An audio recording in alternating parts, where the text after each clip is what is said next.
Chapter 14 jurisdiction of court. तो jurisdiction क्या होता है? ज्यूरिडिक्शन वो एरिया होता है जिसके अंदर कोई जज या मैजिस्ट्रेट अपनी पावर यूज़ करता है। ठीक है, तो मान के चलते हैं ये स्टेट है पूरा, इसमें ये डिस्ट्रिक्ट है। ठीक है, अब किसी मैजिस्ट्रेट को या जज को इस डिस्ट्रिक्ट में अपॉइंट किया मान के चलो, तो नॉर्मल कंडीशन में उसका ज्यूरिडिक्शन पूरे डिस्ट्रिक्ट के अंदर होगा। ठीक है, मतलब कि वो जिस डिस्ट्रिक्ट में बैठा है उस पूरी डिस्ट्रिक्ट में अपनी पावर यूज़ करेगा, तो इसको बोलते हैं ज्यूरिडिक्शन। ठीक है, ये ज्यूरिडिक्शन कम ज़्यादा भी किया जा सकता है, स्टेट गवर्नमेंट या हाई कोर्ट कर सकते हैं इसको कम या ज़्यादा। मतलब ज्यूरिडिक्शन का मतलब ये है कि जिस एरिया में एक मैजिस्ट्रेट या जज अपनी पावर को यूज़ करता है। ठीक है, और दूसरी बात आती है ट्रायल की। बार बार आप इस चैप्टर के अंदर ट्रायल वर्ड सुनेंगे, ट्रायल या फिर ट्राई। तो होता क्या है ट्रायल? ठीक है, ट्रायल वो प्रोसीडिंग होती है जिसमें एक अक्यूज़ को कटघरे में खड़ा करके पूरी प्रोसीडिंग चलती है। ठीक है, और दोनों तरफ के एविडेंस वगैरह आते हैं, बाद में जज जो है दोनों एविडेंस को देख के एक जजमेंट सुनाता है भी जो ये अक्यूज़ है ये दोषी है या निर्दोष है। ठीक है, तो ट्रायल में क्या होता है, जो मैजिस्ट्रेट या जज होगा वो अपनी चेयर पे होता है। ठीक है, और जो प्रोसिक्यूशन होता है वो अपने विटनेस और एविडेंस के साथ तैयार खड़ा होता है। ठीक है, और जो अक्यूज़ है वो कटघरे के अंदर खड़ा होता है। जब ये तीनों चीज़ें होती है तब माना जाता है कि ट्रायल चल रहा है। ठीक है, अभी ज़रूरी नहीं है कि ट्रायल के दौरान वो हर टाइम इसके अंदर कटघरे के अंदर खड़ा रहेगा या फिर जेल में पड़ा रहेगा अक्यूज़। इसको बेल वगैरह दे देते हैं, ये अपने घर पे बैठा रहता है आराम से।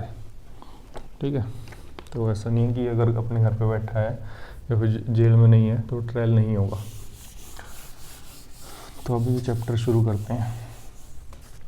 इसके प्रोविज़न अपने को दे रखे हैं सेक्शन 197 से 209 तक। मुझे याद नहीं है अभी सेक्शन, इसलिए देख के बता रहा हूँ मैं। ठीक है, हमको कमेंट आएगा कि खुद को आता नहीं है और हमको सिखाने आया है, तो वही मैं सिखाने नहीं आया हूँ किसी को, मैं खुद रिवाइज कर रहा हूँ। तो सबसे पहले है section 197 ordinary place of inquiry and trial. मतलब कि नॉर्मल कंडीशन में इंक्वायरी और ट्रायल कहाँ पे होगा। तो इसमें बोला है कि every offence shall ordinary be try inquired and tried by the court within whose local jurisdiction the offence was committed. मतलब जनरल रूल तो यही है कि जितनी भी डिस्ट्रिक्ट वगैरह जो भी है, अगर यहाँ पे अगर इस डिस्ट्रिक्ट में कोई क्राइम हुआ है तो इस डिस्ट्रिक्ट का मैजिस्ट्रेट उसको देखेगा, इस डिस्ट्रिक्ट में क्राइम हुआ तो इस डिस्ट्रिक्ट का मैजिस्ट्रेट या जज उसको देखेगा। ठीक है, ऑर्डिनरी रूल तो है ये। ठीक है, अब सेक्शन 198 देखते हैं। 198 ये कहता है कि place of inquiry and trial जब अलग अलग कंडीशन हो। अलग अलग कंडीशन क्या? जब अनसर्टेन हो भाई किस लोकल एरिया के अंदर क्राइम हुआ था। ठीक है, ऐसे ही मतलब अलग अलग इतनी सारी डिस्ट्रिक्ट थी,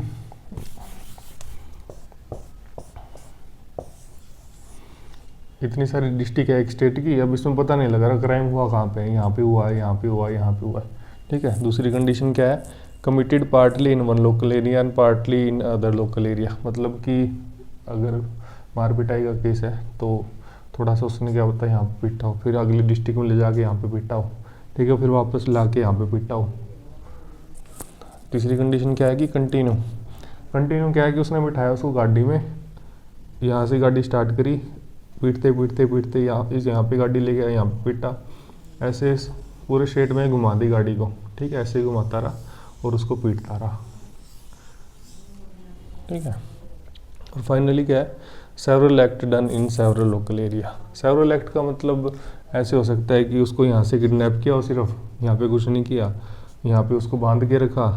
ठीक है, 2-3 दिन यहाँ पे बांध के रखा तो वो भी क्राइम हो गया। फिर यहाँ से यहाँ पे लेके गया, इसको यहाँ पे पीटा भी। ठीक है, यहाँ पे लेके आया, इसके ऊपर तेजाब डाल दिया, तो पता नहीं लग रहा। सेवरल एक्ट है, मतलब अलग अलग जगह पे हुई है। तो पहला क्या था? अनसर्टेन था, पता नहीं लग रहा यहाँ पे हुआ, यहाँ पे हुआ, कहाँ पे हुआ। दूसरे है कि थोड़ा यहाँ पे हुआ, थोड़ा यहाँ पे हुआ। तीसरा क्या था? गाड़ी में बिठा के घुमा दिया सारा। और चौथा क्या था? वो मैंने बताया कि यहाँ से किडनैप कर दिया, यहाँ पे उसको बांध के रखा, यहाँ पे ले जाके उसको पीटा, यहाँ पे ले जाके इसको तेजाब डाल दिया, यहाँ पे जाके उसका मर्डर कर दिया। तो इन केसेस में क्या होगा इन केसेस में ये होगा कि इन लोकल एरिया में से जहाँ पे भी वो कोई भी एक एक्ट हुई है, जहाँ पे भी शक है, ठीक है, अनसर्टेन के मामले में जहाँ भी शक है भाई यहाँ पे हुआ होगा तो यहाँ पे ट्राई कर लेंगे। मतलब इनमें से कोई भी ट्राई कर सकता है उस केस में। इनमें से मतलब अगर इन तीन डिस्ट्रिक्ट में हुआ है तो इन तीनों में से कोई एक, ठीक है। ये गाड़ी वाले केस में तो पूरे स्टेट में घूम गया तो कोई भी एक डिस्ट्रिक्ट वाला ट्राई कर लेगा, तो ऐसे होता है। उसके बाद है section 199, offence triable where act is done और वेयर कॉन्सिक्वेंस एंड क्यूज। इसमें क्या होता है, इसमें दो बात बोल रहे हैं कि एक्ट तो कहीं करी गई और उसकी कॉन्सिक्वेंस कहीं हो रहा है। अब ये डिस्ट्रिक्ट थी इतनी सारी, यहाँ से मिसाइल छोड़ दी, ठीक है, और मिसाइल उड़ के यहाँ पे गिरी, तो इसका ट्रायल या तो इस डिस्ट्रिक्ट में हो जाएगा या इस डिस्ट्रिक्ट में हो जाएगा। बस इतनी बात है कि एक्ट कहीं और हुई है और उसके कॉन्सिक्वेंस कहीं हो रहा है। Section 200, place of a trial where act is offence by reason of relation to another offence. अब इसमें ऐसे कह रहा है कि कोई एक एक्ट है वो किसी दूसरे, मतलब जब एक्ट करी ना अपन ने तो वो कोई दूसरे ऑफेंस के लिए वो ट्रिगर का काम बनेगी, ठीक है। मतलब कि एक नहर थी जो यहाँ से गुजर रही थी, ऐसे गुजर रही थी नहर, उसने क्या किया, किसी बंदे ने यहाँ पे जहर डाल दिया नहर में कि भाई ये पानी पियेंगे और मर जाएंगे। तो यहाँ पे जहर डाला, ये वाला मैजिस्ट्रेट ट्राई कर लेगा। यहाँ से नहर गुजरी, यहाँ पे कोई मर गया तो ये वाला ट्राई कर लेगा, यहाँ पे भी कोई मर गया तो ये वाला ट्राई कर लेगा। तो इस तरीके से है, मतलब जहर डालना भी एक एक्ट हो गई और आगे कोई मर रहा है तो वो भी एक एक्ट हो गई, वो भी एक ऑफेंस हो गया। तो ऐसे है।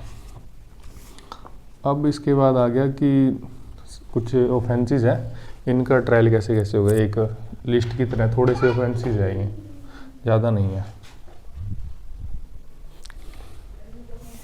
इसमें क्या है, place of trial of certain offences, any offence of डकैती विद मर्डर और बिलोंग टू गैंग ऑफ डकैत और escaping from custody may be tried or inquired into by the court within whose local jurisdiction the offence was committed or accused person is found। इसमें क्या बोल रहा है कि डकैती हो गई एक तो, और डकैती प्लस मर्डर, ठीक है, और जो डकैत की गैंग है उनके अंदर कोई बंदा शामिल है या फिर वो कस्टडी से भाग रहे हैं, एस्केप कर रहे हैं। तो इन केसेस में ट्रायल कौन करेगा, इन केसेस में ट्रायल वो करेगा, पहली बात तो जहाँ पे ऑफेंस कोई कमिट हुआ है, मतलब जहाँ डकैती हुई है वो वाला कर लेगा, या फिर मान के चलो ऐसे यहाँ पे डकैती हुई है तो ये वाला मैजिस्ट्रेट ट्राई कर लेगा, या फिर ये भाग के कहीं छुप गया था और इस डिस्ट्रिक्ट में मिल गया तो ये वाला ट्राई कर लेगा, या तो ये या ये। अभी ये पूछे हो गया, अब भाई गैंग ऑफ डकैत में शामिल हो गया तो ये कैसे आप डिटरमाइन करेंगे। तो मान के चलो कि इसका पता लग गया कि भाई एक फलाना बंदा है, एक अमन नाम का बंदा है, ठीक है, वो गैंग मेंबर है, डकैतों का गैंग मेंबर है और वो यहाँ पे मिलता है, तो ये वाला यहाँ पे ट्राई कर लेंगे उसको। ऐसे थोड़ी है कि इस डिस्ट्रिक्ट में पता लगा तो ये वाला कर लेगा, यहाँ कर लेंगे बस, ठीक है। अगर ये डिस्ट्रिक्ट वाला ज़्यादा इंटरेस्टेड है कि भाई मैं देखूँगा उसका केस, फिर इसको उठा के यहाँ पे ले आएंगे, ठीक है, वो अलग बातें हैं। अब डकैती में और रोबरी में क्या फ़र्क होता है, वैसे तो ये BNS का टॉपिक है बट मैं बता देता हूँ। जब हथियार दिखाकर, ठीक है, अगले को इंस्टेंट डर में डाल दिया जाता है कि भी आपको नुकसान पहुँचाया जाएगा, उस चीज़ को बोलते हैं रोबरी। मतलब कि आप उस पर सड़क पे जा रहे हैं, 2-3 बंदे आए, उनके पास थे हथियार, चाकू थे, बंदूक थी, ठीक है, उन्होंने अपने को दिखाई और अपना डर गए और उस इंस्टेंट डर से अपन ने अपने फ़ोन वॉलेट वगैरह दे दिए, तो वो तो हो गया रोबरी, ठीक है। और डकैती क्या होता है, जब वो जिन बंदों ने अपने ऊपर वो कर दिया ना, अपने को डराया है, वो बंदे अगर 5 या 5 से ज़्यादा हैं तो वो मानेंगे कि डकैती हुई है, ठीक है। बस इनमें इतना ही फ़र्क है।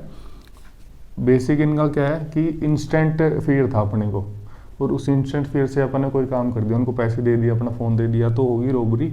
अगर वो बंदे जो थे वो 5+ थे 5 या 5 से ज़्यादा थे तो वो मानेंगे कि डकैती हुई है।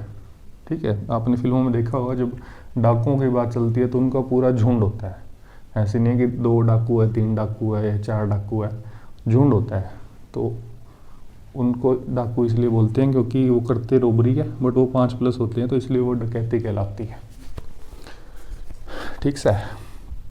दूसरा सबसेक्शन क्या कह रहा है कि any offence of a kidnapping और abduction of any person may be inquired tried by a court within whose local jurisdiction the person kidnapped was abducted और वाज कन्वेड और कंसील्ड और डिटेन्ड। अब बात आई किडनैपिंग की और abduction की। ठीक है, अब ये भी BNS का टॉपिक है, ये भी यहीं पे करवाना पड़ेगा। किडनैपिंग और अबडक्शन सेम चीज़ होती है। ठीक है, किसी पर्सन को उठा लेना बस किडनैपिंग होती है। आपने फिल्मों में देखा है कैसी होती है। जब वो पर्सन 18 साल से या फिर 18 का या उससे कम एज का है तो वो मानेंगे कि किडनैपिंग हुई है, और 18+ है तो मानेंगे अबडक्शन हुई है। ऐसे याद रह जाएगा, 18+ का मतलब होता है अडल्ट, अडल्ट से अबडक्ट बस। ठीक है, तो उस केस में कौन जो मजिस्ट्रेट है या कोर्ट है जो उसका ट्राई करेगा, या तो मतलब यहाँ पे किडनैपिंग हुई थी, ये इसको जहाँ पे इसको घुमा के ले जाया गया। ठीक है, इस एरिया से गुजरते हुए यहाँ पे पहुँचे, तो इनमें से कोई भी कोर्ट उसको ट्राई कर लेगा। ठीक है, या फिर जहाँ पे उसको रखा गया, अल्टीमेटली यहाँ पे उसको रखा गया था मान लें, तो ये वाला ट्राई कर लेगा। ठीक है, तो इनमें से कोई भी कर लेगा, या ये वाला कर लेगा या ये वाला कर लेगा, कोई भी कर लेगा। उसके बाद आ गया an offence of theft, extortion और रोबरी में बी इंक्वायर्ड और tried by the court within local jurisdiction the offence was committed or stolen property which is subject to the offence was possessed by a person committing it or by any person who received or retained such property knowing or having reason to believe that it be stolen। अब case आ गया चोरी का, extortion का। Extortion मतलब फिरौती, फिरौती वो देखा होगा फिल्म में कबीरा स्पीकिंग, वो वाली फिरौती। और रोबरी, चोरी का आपको पता है, ये बता दिया मैंने, रोबरी बता दिया। तो इस केस में क्या होगा, इस केस में जिस भी पर्सन के पास वो प्रॉपर्टी मिली है, चुराई गई प्रॉपर्टी मिली है, ठीक है, यहाँ पे हुई ये थेफ्ट, रोबरी, एक्सटोर्शन जो भी हुआ, ठीक है, ये प्रॉपर्टी यहाँ पे मिली है तो यहाँ पे भी केस ट्राई कर लेंगे। ठीक है, और कोई पर्सन अपने को मतलब चीज़ यहाँ पे मिली है तो यहाँ पे ट्राई कर लेंगे। और कोई पर्सन है जिसने ये रिसीव करी थी, जिसने ये इसको पता था कि ये चोरी की है और उसने फिर भी अपने पास रख ली वो चीज़, और वो पर्सन मिला यहाँ पे, तो ये वाला ट्राई कर लेगा। इतनी बात है। उसके बाद है ऑफेंस ऑफ क्रिमिनल मिसअप्रोप्रिएशन और ब्रीच ऑफ ट्रस्ट। अब ये सारे BNS वाली चीज़ें आ रही है इसके अंदर। पहले क्रिमिनल मिसअप्रोप्रिएशन और इसमें फ़र्क देखते हैं, मिसअप्रोप्रिएशन और क्रिमिनल ब्रीच ऑफ ट्रस्ट। ठीक है, अब इनमें क्या फ़र्क होता है, इनमें ये फ़र्क होता है कि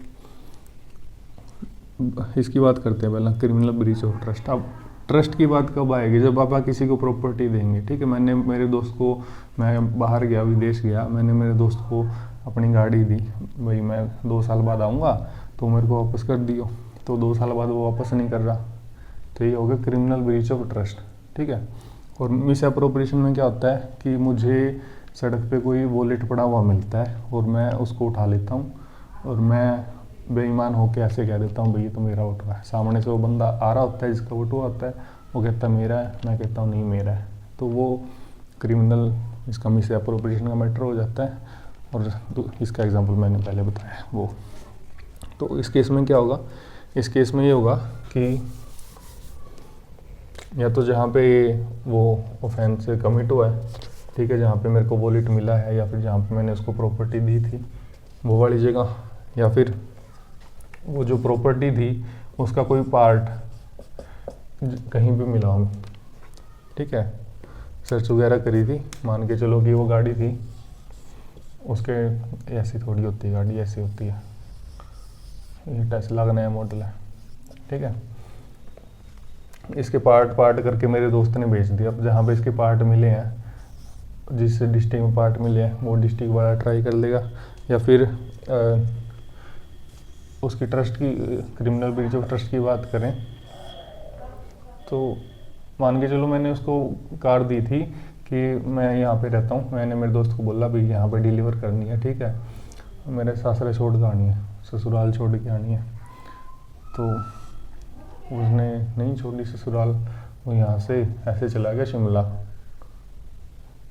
उस केस में क्या होगा, उस केस में होगा कि जहाँ पहुँचानी थी वो चीज़ वहाँ पे ट्राई हो जाएगा वो केस, ठीक है। अब आ गया कि पोजेशन ऑफ स्टोलन प्रॉपर्टी। इसमें क्या कह रहा है, मे बी इंक्वायर्ड और tried by court with in whose local jurisdiction the offence was committed or stolen property was possessed by a person who received or retained it in knowing। इसमें तो वो चोरी जैसा ही है, स्टोलन प्रॉपर्टी की बात हो रही है।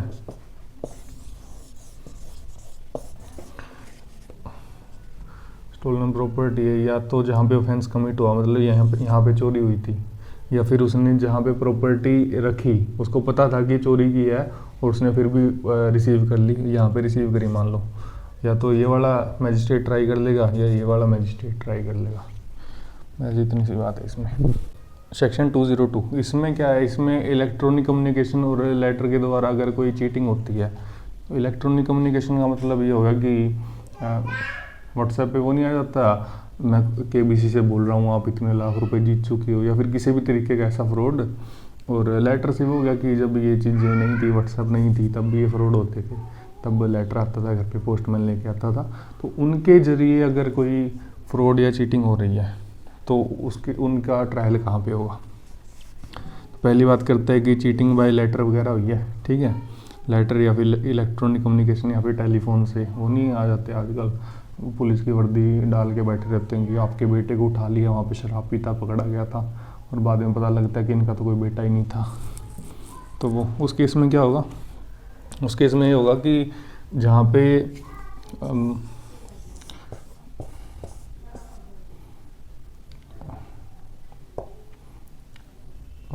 यहाँ पे फ्रॉडस्टर बैठा है, जो बंदा फ्रॉड कर रहा है, और यहाँ पे उसने कॉल लगाया है, ठीक है। तो इस केस में क्या होगा भाई, जहाँ से उसने मैसेज भेजा या फिर जहाँ पे मैसेज रिसीव हुआ, उनमें से कोई भी एक कोर्ट जो है इस केस को ट्राई कर लेगी, ठीक है। अब ये 9 डिस्ट्रिक्ट वाला कौन सा स्टेट है ये मेरे को देखना पड़ेगा, मैं बार बार 9 डिस्ट्रिक्ट बना रहा हूँ हर स्टेट के अंदर, ठीक है। अगर आपको पता हो तो बता देना। मेरे स्टेट में तो 22 डिस्ट्रिक्ट है। और दूसरी बात क्या है कि इस सबसेक्शन का पहला पार्ट क्या था कि जब चीटिंग वगैरह हो रही है तो उसमें मैसेज सेंड किया जा रहा है या रिसीव किया जा रहा है, तो कहाँ पे उसका केस चलेगा, यहाँ से सेंड किया और यहाँ पे रिसीव किया, तो या तो ये वाला कोड ट्राई कर लेगा या ये वाला कोड ट्राई कर लेगा, ठीक है। अब उसके बाद मतलब उन्होंने चीटिंग से कोई प्रॉपर्टी की डिलीवरी मांग ली, ठीक है, कोई प्रॉपर्टी डिलीवर करवा ली, तो उस केस में क्या होगा, उस केस में ये होगा कि court within local jurisdiction the property was delivered by the person deceived और was received by the accuse person. उस केस में क्या होगा, मतलब ये वाला एग्जांपल आप ले लेते हैं, इसमें अपन एक नया स्टेट बनाते हैं, इसमें रखते हैं आप कितनी 8 डिस्ट्रिक्ट होगी, ठीक है। इस केस में क्या हुआ कि जो पर्सन है, इसमें तो क्या था बस फ़ोन कॉल करके पैसे वगैरह मांग रहा था, इसने यहाँ से गूगल पे ही कर दिए, ठीक है, कैश कुश वाला सिस्टम ही ख़त्म कर दिया। अभी इस केस में क्या है, इस केस में ये जो बंदा है ना, यहाँ से तो इसने कोई कॉल वगैरह करी है और यहाँ पे बंदा है जिसको ये चीट कर रहा है, तो ये कोई प्रॉपर्टी की डिमांड कर रहा है, ऐसे कह रहा है भी या तो कैश भेज दो या फिर कोई भी चीज़ भेज दो आप, ठीक है। मतलब उसको ऐसे अपने झांसे में ले लिया कि अगला भेजने को तैयार हो गया, तो यहाँ से मान के चलो कि इसने पैसे को बंडल भेज दिया किसी भी तरीके से, तो उस केस में क्या होगा कि जहाँ से इसने वो बंडल भेजा है पैसों का, या फिर जहाँ पे उस बंदे को रिसीव हुआ है, मतलब कि जिस बंदे के साथ चीटिंग हो रही है, या तो जहाँ से उसने पैसे भेजे हो, या फिर जो बंदा चीटिंग कर रहा है जो अक्यूज़ है, या उसने पैसे रिसीव किए या फिर कोई प्रॉपर्टी रिसीव करी हो, जहाँ से डिलीवरी हुई है जहाँ पे रिसीव हुई है, इन दोनों में से कोई भी एक कोर्ट ट्राई कर लेगा, ठीक है। अब उसके बाद BNS के सेक्शन 82 की बात हो रही है। BNS का सेक्शन 82 क्या है, BNS का सेक्शन 82 ये है कि जब भी कोई पर्सन, कोई मेल हो या फीमेल हो, ठीक है, पहले से ही शादीशुदा होते हुए अगर दूसरी शादी करता है तो वो एक क्राइम है सेक्शन 82 BNS के अकॉर्डिंग। तो उस केस के ट्रायल की बात हो रही है यहाँ पे। तो उसका ट्रायल कहाँ पे चलेगा? उसका ट्रायल चलेगा द ऑफेंस वॉज कमिटेड और the offender has resided with his or her spouse by first marriage or wife by first marriage has taken with a permanent residence after the commission of offense। ये समझ आ गया case आपको क्या था कि mail या female पहले से शादीशुदा होते हुए दूसरी शादी कर रहे हैं, तो उस केस में कहाँ होगा ट्रायल? उस केस में ट्रायल होगा मतलब जहाँ पे ऑफेंस कमिट हुआ, मतलब जहाँ पे फेरे लिए गए, यहाँ पे फेरे लिए थे, ठीक है, या जो भी इन दोनों में से मतलब जो भी शादीशुदा है, मान के चलो कि जो मेल था वो सिंगल था और जो फीमेल थी वो पहले से मैरिड थी। ये फीमेल मान के चलो कि इस डिस्ट्रिक्ट में रहती थी अपने पहले पति के साथ, ठीक है, या फिर ये शादी के बाद फीमेल किसी और डिस्ट्रिक्ट में रहने लग जाती है, ठीक है। मेल का नहीं फ़र्क पड़ता, मेल वाला अलग चीज़ है, फीमेल की बात कर रहे हैं यहाँ पे। तो 3 केस हो गए। 3 केस क्या हो गए? या तो जहाँ पे ऑफेंस कमिट हुआ, मतलब यहाँ पे शादी हो रही है यहाँ पे, या फिर ये अपने पति के साथ पहले जहाँ रहती थी वहाँ पे, या फिर ये अपनी शादी के बाद जहाँ रह रही है वहाँ पे। इन तीनों डिस्ट्रिक्ट में से कोई भी जो कोर्ट है वो ऑफेंस को ट्राई करेगा, ठीक है। मेल का केस अलग है, मेल का तो छोटो बात ही नहीं करते, इनको कोई इज्जत नहीं देता, ठीक है। लोगों में कोई इज्जत नहीं है, मैं मेल हूँ, फुल इज्जत है भाई, ठीक है। मैं बस परेशान हूँ लोगों से, आप समझ सकते हो। मैं अगर कुछ बोलूँगा तो विवाद हो जाएगा, बट इज्जत नहीं है मेल की लॉ के अकॉर्डिंग।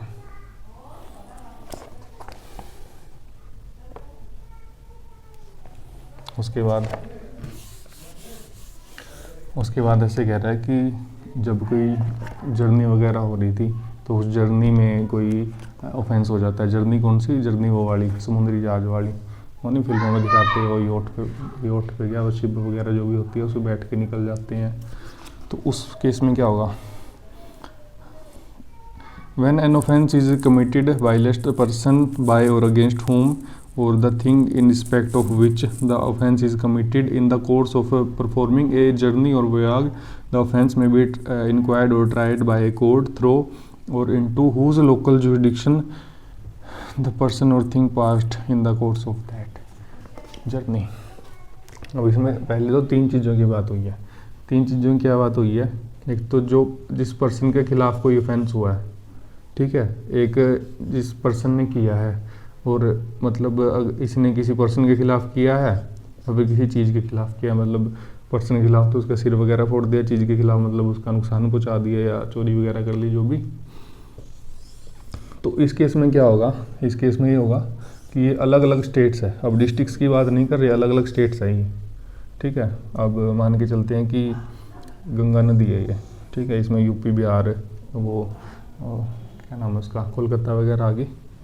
तो इस केस में क्या होगा? इस केस में ये होगा कि यहाँ पे बैठे किश्ती में, ठीक है, और इस किश्ती में बैठे और इस किश्ती में ऑफेंस हो गया, ठीक है। अब ये फ़र्क नहीं पड़ता कि ऑफेंस यहाँ पे हुआ था, यहाँ पे हुआ था, यहाँ पे हुआ था, बस इतना फ़र्क पड़ता है कि किश्ती में बैठे थे और किश्ती में ऑफेंस हुआ है।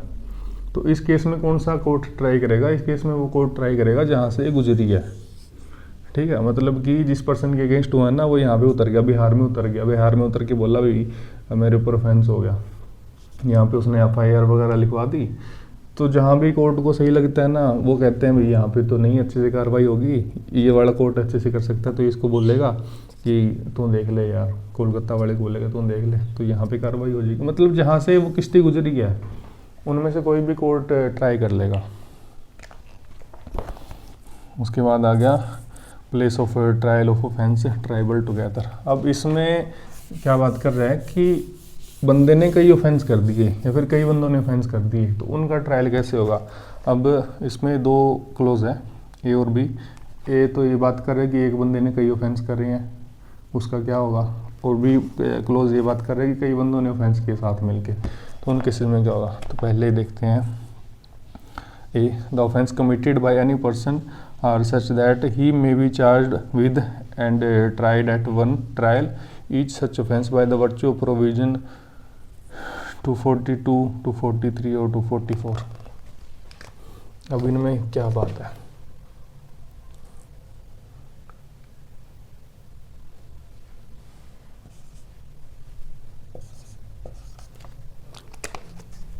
जैसे कह रहा है कि जब एक पर्सन ने एक से ज़्यादा क्राइम कर दिए तो उसका क्या होगा। अब इसमें एक वर्ड आता है चार्ज। चार्ज का मतलब ये होता है, चार्ज ये होता है कि जिसने अक्यूज ने ऑफेंस किया है ना, उसको पॉइंट आउट करना पर्टिकुलरली, भाई तेरे ऊपर ये सेक्शन लगे हैं, ये इल्ज़ाम लगे हैं, उसको नोटिस देना कि तेरे ऊपर ये ऑफेंस लगे हैं, तो इनके लिए अपना एविडेंस लेके आए, इनका बचाव करने के लिए। मतलब कि चार्ज का मेन पर्पज़ ये होता है कि अगले को बता देना कि उसके ऊपर क्या इल्ज़ाम लगा है, और अगला उस अकॉर्डिंग वो लेके आएगा, अपने एविडेंस लेके आएगा। मान के चलो कि एक बंदे ने वो करी, चोरी करी, एक ही रात में चोरी कर दी, एक मर्डर कर दिया और एक किसी का सिर भी फोड़ दिया, हर्ट कर दिया, ठीक है। अब इसके ऊपर जो मतलब चार्ज लगे, चार्ज में इसके ऊपर ये बता दिया कि हाँ तूने चोरी करी है और तूने मर्डर किया है, और ये बताया ही नहीं उसको, ठीक है। तो अगला क्या करेगा, भाई इसके वो सबूत लेके आएगा कि मैंने चोरी नहीं करी, इसके सबूत लेके आएगा कि मैंने मर्डर नहीं किया। अब इसका तो अगले को तो पता ही नहीं कि मैंने हर्ट भी किया, मेरे ऊपर ये इल्ज़ाम लगा है। तो ये अक्यूज़ बंदा तो ये सोच रहा है कि भाई कोर्ट को यही नहीं पता कि मैंने हर्ट भी किया किसी को, तो फिर वो हर्ट के खिलाफ वो लेके ही नहीं आएगा एविडेंस। तो कोर्ट क्या करेगी, अगर ये साबित नहीं होता है ये छोड़ देगी, अगर ये साबित नहीं होता है ये छोड़ देगी। कोर्ट ऐसे थोड़ी कर सकती है बाद में इसको हर्ट के लिए वो कर दे, पनिश कर दे। अगले को बताया नहीं कि भाई तूने हर्ट भी किया है, तो इस केस में वो कैसे एविडेंस लेके आएगा। तो चार्ज का मतलब होता है ये। और अब बात कर रहे हैं सेक्शन 242, 243 और 244। अब इनमें क्या होता है, ऐसे बोला है कि जब एक बंदे पे कई चार्ज लगते हैं, कई ऑफेंस किए उसने, तो इन 3 सेक्शंस के प्रोविज़न को आप ध्यान में रखेंगे। तो इन 3 सेक्शन में क्या है, जब कोई बंदा 1 साल में, ठीक है, 5 सेम काइंड के ऑफेंस कर देता है, तो उसका एक ट्रायल चलाया जा सकता है। सेम काइंड का मतलब क्या है कि वो ऑफेंस जिनके लिए एक जैसी पनिशमेंट हो। अब इसने 5 बार चोरी कर दी, ठीक है, तो ये एक ट्रायल में आप इसको चला लेंगे, एक ट्रायल में ही इनकी कार्रवाई देख लेंगे। अगर इसने 1 साल में 6 चोरी करी है तो 5 के एक ट्रायल में कर लेंगे, 6ठी का दूसरे अलग ट्रायल में करेंगे, क्योंकि ये सेम काइंड के ऑफेंस है। बट अगर ये डिफरेंट ऑफेंस है, मान के चलते कि मर्डर भी किया है इसने साथ में, तो इसका अलग से चला सकते हैं ट्रायल। ऐसा नहीं है कि इसका इसके साथ में नहीं चला सकते या इसका इसके साथ में नहीं चला सकते। बस एक ऐसे है कि जनरली आप ऐसे करेंगे कि ये वाला अलग चला लेते हैं, इसका अलग चला लेते हैं, बट कोर्ट ऐसे करता है कि इनको साथ में चला लेता है। भी एक पर्सन कहाँ पे धक्के खाएगा, कोर्ट का अलग अलग, कोर्ट का टाइम वेस्ट होगा, उससे अच्छा एक ही कोर्ट का टाइम वेस्ट हो जाए। तो सेक्शन 242 में इतनी बात थी कि 1 साल में 5 क्राइम की है सेम काइंड के, तो उसका एक ट्रायल कर लेंगे, ठीक सा है। और 243 ये कह रहा है कि जब एक पर्सन ने 1 से ज़्यादा ऑफेंस कर दिया तो उनका ट्रायल कैसे होगा। इसमें क्या था कि एक रात को निकला शराब पी के, इसने उसी रात चोरी कर दी, मर्डर कर दिया, किसी को हर्ट कर दिया, किसी के साथ चीटिंग कर दी, किसी का फिर से सिर फोड़ दिया, किसी को कुछ कर दिया, किसी को कुछ कर दिया। मतलब कि एक ही ट्रांजैक्शन में इसने कई सारे ऑफेंस कर दिए। फिर ये गाड़ी में बैठा, इसने किसी की रेडी में ठोक दी, किसी की दुकान में ठोक दी, किसी बंदे में ठोक दी, मतलब इसने बहुत सारे ऑफेंस कर दिए। तो 243 ये कह रहा है कि उस कंडीशन में एक ही ट्रायल चला लेंगे इनका, ठीक है। और फिर आगे 244 क्या कह रहा है कि पता ही नहीं लग रहा है इसने क्या क्या ऑफेंस किया है, ठीक है। अब ये रात को निकला था गाड़ी लेके, तो जो पता लगे वो अपन ने लिख लिए, उसके अकॉर्डिंग ट्रायल चला लिया। 244 कह रहा है कि पता ही नहीं लग रहा क्या क्या ऑफेंस किया है, बहुत ही तबाही होगी शहर के अंदर। अभी ये नहीं पता लग रहा कि इसने कौन कौन सी करी है।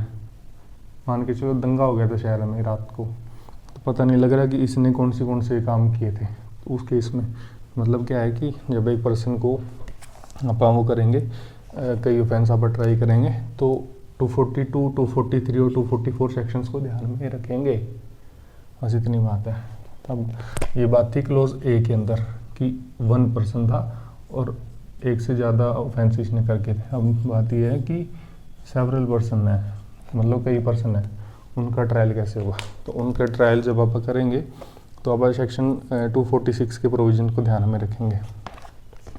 सेक्शन 246 में क्या है, उसमें डिटेल में दे रखा है कि किन किन बंदों को आप साथ में ट्रायल कर सकते हैं। ठीक है, तो वो एक अलग से पढ़ने के काबिल सेक्शन है, पढ़ेंगे इनको भी अलग से, बट यहाँ पे इनको पढ़ाया जा सकता था तो इसलिए मैंने बता दिया।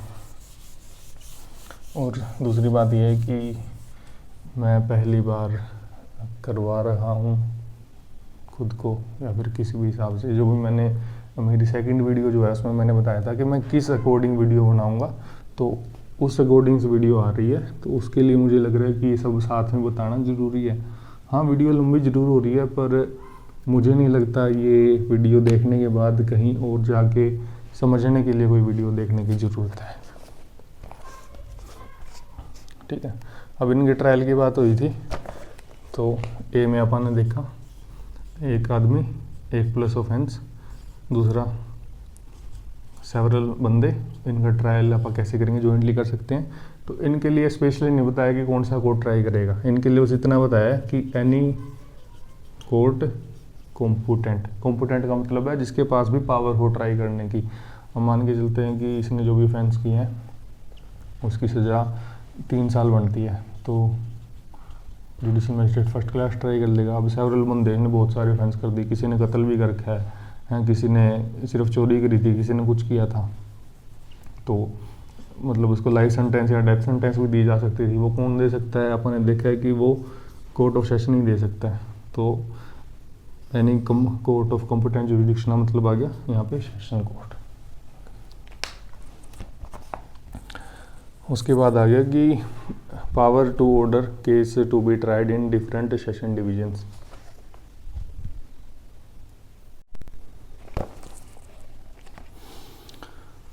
अब इस बात का क्या मतलब है, इस बात का ये मतलब है, जैसे मैंने पिछली वीडियो में बताया था कि लॉ के अंदर जो लिखा है, लॉ जो बोलता है वो करता है, जो नहीं बोलता वो भी करता है, जो बोल दिया वो करना है नहीं करना वो लॉ की मर्जी है। तो उसी तरीके से है, पहले तो अपने को ये बता दिया कि कहाँ कहाँ ट्रायल होगा। ठीक है, अपन ने देखा कि अलग अलग जो भी कंडीशन थी पिछले चैप्टर में, मतलब मोस्टली अपन ने ये देखा है कि जहाँ से वो क्राइम करता गुजरा है वहाँ पे ट्राई कर लेंगे, या जहाँ पे हुआ है क्राइम वहाँ पे ट्राई कर लेंगे, या जहाँ पे प्रॉपर्टी वगैरह मिली है या पर्सन जिसको किडनैप किया था वो मिला वहाँ पे ट्राई कर लेंगे। ठीक है, तो क्या था कि जहाँ पे ऑफेंस हुआ है या जहाँ पे मिले या जहाँ से वो गुजरे हैं। ठीक है, अब इस डिस्ट्रिक्ट का, इस डिस्ट्रिक्ट का, इस डिस्ट्रिक्ट का, इनका तो कोई लेना देना ही नहीं है। अब तक यही पढ़ते आ रहे थे कि जहाँ से गुजरा है या जो भी है। अब ये कह रहा है कि यहाँ पे भी ट्रायल करवा सकते हैं, ये भी ट्रायल कर लेंगे। कब कर लेंगे, तो ये बता रहा है कि not with standing anything contain in the preceding provision of this chapter, मतलब कि पिछले जो सेक्शंस हैं उनको भूल जाओ एक बार। स्टेट गवर्नमेंट में डायरेक्ट दैट एनी केस और class of case committed for trial in any district में be tried in session division, any session division. इसमें बोल रहा है कि पिछले सेक्शंस को भूल जाओ, कहाँ से गुजर रहे थे, कहाँ स्टोलन प्रॉपर्टी मिली है, कहाँ किडनैप बंदा मिला है, नहीं। अभी सिंपल इतना कह रहा है कि स्टेट गवर्नमेंट ने बता दिया कि फलाने फलाने केस जो है वो उस डिस्ट्रिक्ट में देखे जाएंगे, तो उसी डिस्ट्रिक्ट में जाना है मुँह उठा के। ठीक है, भूल जाओ कहाँ स्टोलन प्रॉपर्टी मिली है, कहाँ जो किडनैप किया था किसको वहाँ मिला है, कहाँ से वो गुजरी थी, क्या नाम है उसका, जहाज गुजरा था, जहाज नहीं वो किश्ती गुजरी थी, या कहाँ से वो कंटिन्यू ऑफेंस करते गए थे, उसको भूल जाओ। अगर स्टेट गवर्नमेंट ने बोल दिया कि कोई पर्टिकुलर केस जो है वो ये वाला बंदा देखेगा, तो यही वाला देखेगा, ये बैठे रहेंगे चुपचाप। मतलब क्या है कि मतलब ये है कि ऐसे एक ये ऑफेंस होता है कि अगर आपका कोई पालतू जानवर है वो किसी को काट ले तो आपके ऊपर क्रिमिनल चार्ज लगता है। ठीक है, उस केस में क्या है, उस केस में अगर स्टेट गवर्नमेंट ने ये बोल दिया, एक एग्जांपल ले रहा हूँ मैं, उस केस में स्टेट गवर्नमेंट ने ये बोल दिया कि भाई स्टेट में किसी भी डिस्ट्रिक्ट में किसी का कुत्ता काट ले, वो केस यहाँ पे करेगा आके, वो यहाँ पे नहीं करेगा, यहाँ पे नहीं करेगा। ठीक है, चाहे वो डिस्ट्रिक्ट बहुत दूर हो पर यहाँ पे आके करेगा। क्यों? क्योंकि स्टेट गवर्नमेंट ने बोल दिया कि कुत्तों वाला केस तो यही देखेगा। अब आया समझ में, लो जो बोल रहा है लो ने वही नहीं किया, क्योंकि इसके बाप का राज है। Provided that direction is a note replicant, इसमें ये बोल रहा है कि ये जो भी डायरेक्शन दे रही है ना स्टेट गवर्नमेंट, ये हाई कोर्ट के ऑर्डर या सुप्रीम कोर्ट के ऑर्डर या इस संहिता के अंदर जो भी प्रोविज़न दे रखे हैं उनके खिलाफ नहीं होनी चाहिए। ठीक है, इसका मतलब क्या है? इसका मतलब ये है कि किडनैपिंग यहाँ हुई थी, ठीक है, उसको बांध के यहाँ पे रखा गया लड़की को, यहाँ से वो गुजरे है, ठीक है। अभी सीरियस नेचर का केस है, तो जैसा हाई कोर्ट ने बोला है या सुप्रीम कोर्ट ने बोला है, संहिता बता रही है कि यहाँ ट्रायल करना चाहिए इनका, तो यहाँ कर लेंगे। अब स्टेट गवर्नमेंट ये नहीं बोल रही कि भाई मुझे नहीं पता कहाँ लेके गई थे, कहाँ से उठाया था, कहाँ रखा था ना, यहाँ पे लेके आऊँ, तो उस टाइम क्या होगा कि अच्छी बात नहीं है वो। ठीक है, तो मतलब क्या है कि जो सब इसका प्रोवाइजो है, इसका प्रोवाइजो मतलब ये है कि स्टेट गवर्नमेंट जो भी बोल देगी ना, पर्टिकुलर केस किसी पर्टिकुलर डिवीजन को दे देगी, तो उस केस में क्या करना है, इनके जो ऑर्डर्स वगैरह है इनको फॉलो करना पड़ेगा, इनके खिलाफ नहीं होना चाहिए वो order. High court, supreme court और इस संहिता के अंदर जो भी प्रोविजन है इनके उलट नहीं ऑर्डर दे देगी कोई भी स्टेट गवर्नमेंट। उसके बाद आता है कि जब डाउटफुल हो, डाउटफुल क्या हो, दो डिस्ट्रिक्ट के जज ने केस संभाल लिया ट्रायल करने के लिए और अब पता नहीं लग रहा कि किसको ट्रायल करवाने देना उचित है, तो उस केस में क्या करेंगे?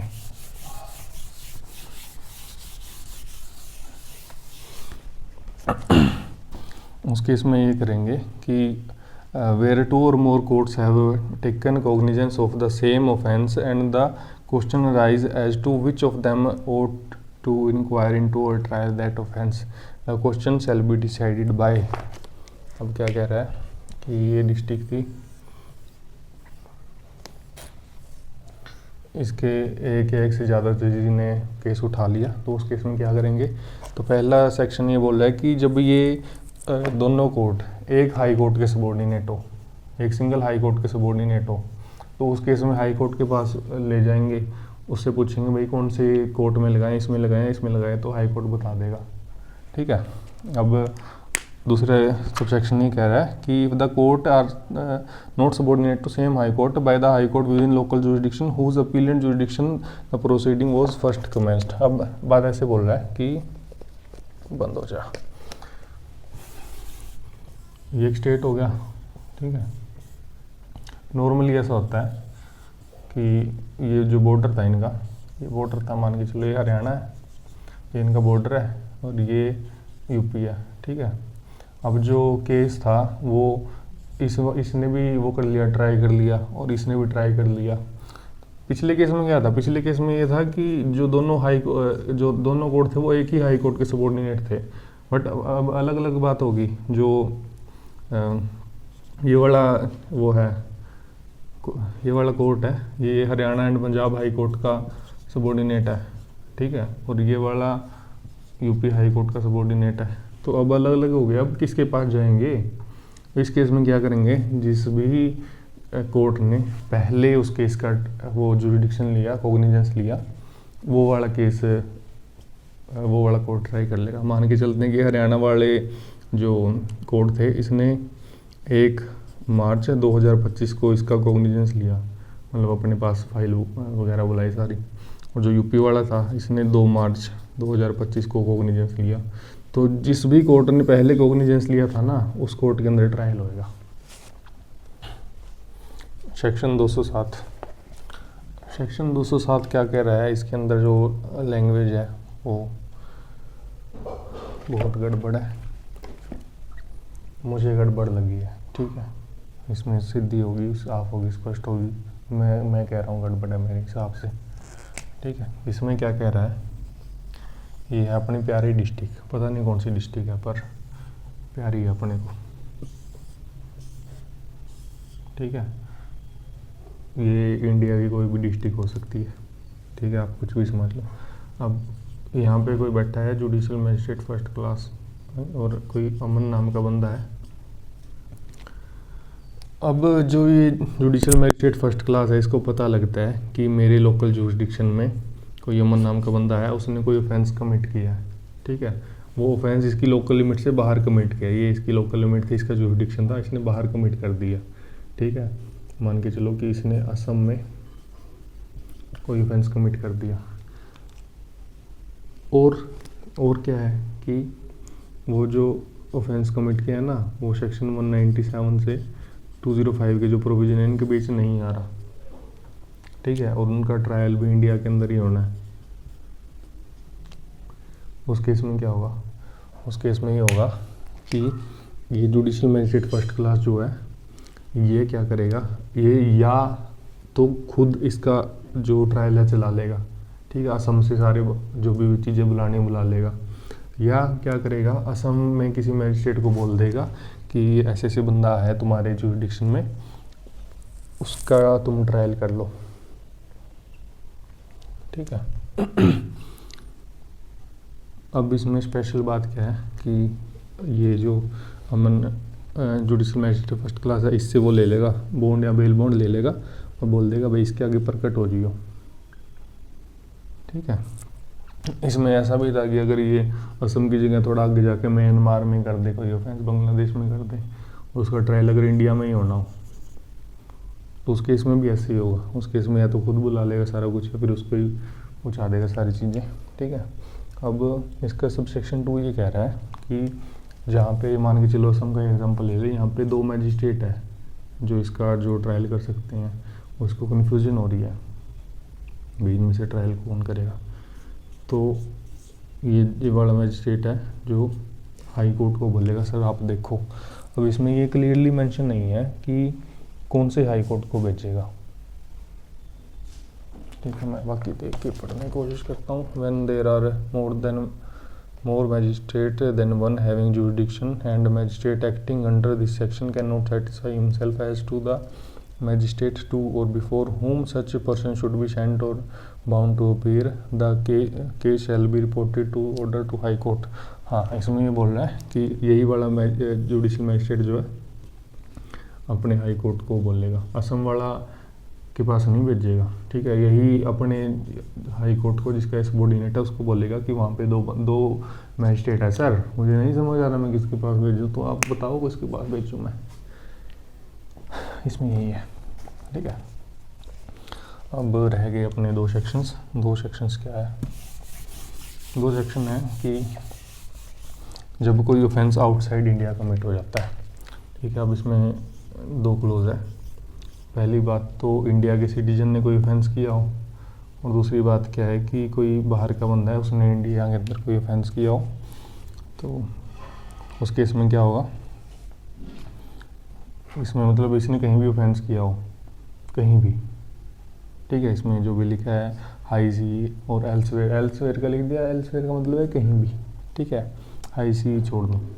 और जो बाहर का बंदा है, ठीक है, मान के चलो रशिया का बंदा है,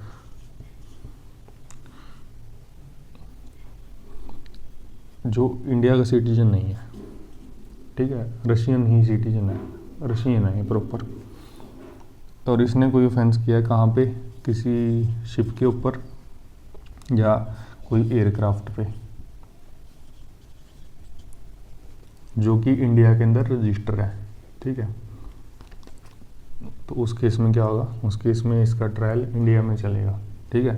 अब सिटीजन का आपको समझ आ गया कि इंडिया का सिटीजन है, कहीं भी ऑफेंस करेगा तो कहाँ उसका ट्रायल करेंगे। और रशियन जो है, मान के चलो एक एग्जांपल लिया अपन ने, ये कोई भी जो बाहर का बंदा है वो इंडिया के अंदर मतलब इंडिया के अंदर कोई शिप रजिस्टर है या फिर कोई एयरक्राफ्ट रजिस्टर है, उसके ऊपर कोई ऑफेंस करता है तो उसका ट्रायल यहाँ करेंगे, ठीक है। अब मान के चलो कि जापान से कोई फ्लाइट आ रही थी और इंडिया के ऊपर से होती हुई गुजरी है, इंडिया ये जापान है और उसको जाना है लुसोटो, ठीक है। यहाँ से उड़ी, यहाँ पे गई, अब यहाँ पे इसने ऑफेंस कर दिया इंडिया के ऊपर से जाते हुए, ठीक है। अब ये जो जहाज़ थी अगर ये इंडिया के अंदर रजिस्टर होती तो इसका ट्रायल यहाँ पे चलता, ये इंडिया के अंदर रजिस्टर नहीं है तो अपने को नहीं पता कहाँ करेगी कार्रवाई, ठीक है। अपने के ऊपर से उड़ते जहाज थी, मर्डर कर दिया, अपने को नहीं पता भाई, ठीक है। अपना जहाज होता तो देखते, और रहेंगे बड़ा क्यों ले वहाँ पर। तो इसका ट्रायल कहाँ होगा, he may be dealt with the respect of such offence as it if had been committed at any place within India in which he may be found or where the offence is registered। वही वाला example था कि citizen of India ने कोई offence किया या फिर किसी रशियन ने किसी शिप या एयरक्राफ्ट पे जो इंडिया के अंदर रजिस्टर थी उस पर ऑफेंस किया है, तो इसका ट्रायल कहाँ चलेगा? इसका ट्रायल वहाँ चलेगा या तो ये बंदा जहाँ मिला है, ठीक है, या फिर जहाँ FIR रजिस्टर हुई है, ठीक है। मिला का मतलब ये भाग के छुप गया वहाँ पे बेंगलोर के अंदर, तो या तो बेंगलोर में ऑफेंस हो जाएगा या इसकी मान के चलो FIR होगी मुंबई के अंदर, तो या तो बेंगलोर में इसका वो कर लेंगे, ट्रायल कर लेंगे, या मुंबई के अंदर इसका ट्रायल कर लेंगे, ठीक है। इसका प्रोवाइजो ये बता रहा है कि जो भी इन दोनों केसेस में जो भी आप ट्रायल कर रहे हैं उससे पहले सेंट्रल गवर्नमेंट की परमिशन लेनी पड़ेगी, ठीक है। यहाँ पे जो लिखा है ना, previous sanction of central government, इनकी परमिशन लेंगे तब ट्रायल करेंगे, ऐसे ट्रायल नहीं करेंगे, क्योंकि पता लगे भाई जो अपन ये रशीन पकड़ा है ये खास बंदा हो अपने किसी इंडियन बंदे का, इंडियन जो मतलब खास काम से आया हो, और यहाँ पे आप इसको पकड़ के बैठ जाएं, काम ही खराब हो जाए सारा, ठीक है। तो वो बात है। सेक्शन 209 ये कह रहा है कि जो भी ऑफेंस हुआ है ना, जो अपन ये देख रहे हैं सिटीजन वाला इंडिया वाला, ठीक है, इनका जो भी ट्रायल चलेगा ना, तो एक राजदूत वगैरह होते हैं, ठीक है। मान के चलो कि इसका रशियन का एग्जांपल ले लेते हैं, ठीक है। अगर इसका ऑफेंस चल रहा है इंडिया में, कहाँ चलेगा? जैसे मैंने बताया कि जहाँ ये मिला है फाउंड, या फिर जहाँ इसके खिलाफ FIR रजिस्टर हुई है, ट्रायल अब चल पड़ा, ठीक है। सेंट्रल गवर्नमेंट ने परमिशन दे दी कि हाँ भाई ट्रायल चलवा लो, तो अब मान के चलो ये रशिया का है, तो रशिया का जो जुडिशियल ऑफिसर होगा जो भी अपॉइंटेड है, या फिर जो डिप्लोमेट है, या फिर कोई और ऑफिसर अपॉइंटेड है, काउंसिलर है इंडिया की तरफ से, अगर वो बंदे कोई डॉक्यूमेंट या फिर कोई भी डॉक्यूमेंट ही होगा, कोई भी एविडेंस या डॉक्यूमेंट भेजते हैं इससे रिलेटेड, तो जहाँ पे इसका ट्रायल हो रहा है ना, वो अपन ने देखा था बेंगलोर या मुंबई, जहाँ भी इसका ट्रायल हो रहा है, तो वो वाला कोर्ट है ना, इनके डॉक्यूमेंट्स को एज ए एविडेंस रिसीव करेगा, ठीक है। जो भी भेजेंगे ना तो मानेंगे कि हाँ एक ये एविडेंस है, ठीक है। इस चैप्टर में बस इतना ही था, आगे मिलते हैं डेथ सेंटेंस के कंफर्मेशन के साथ। Bye bye.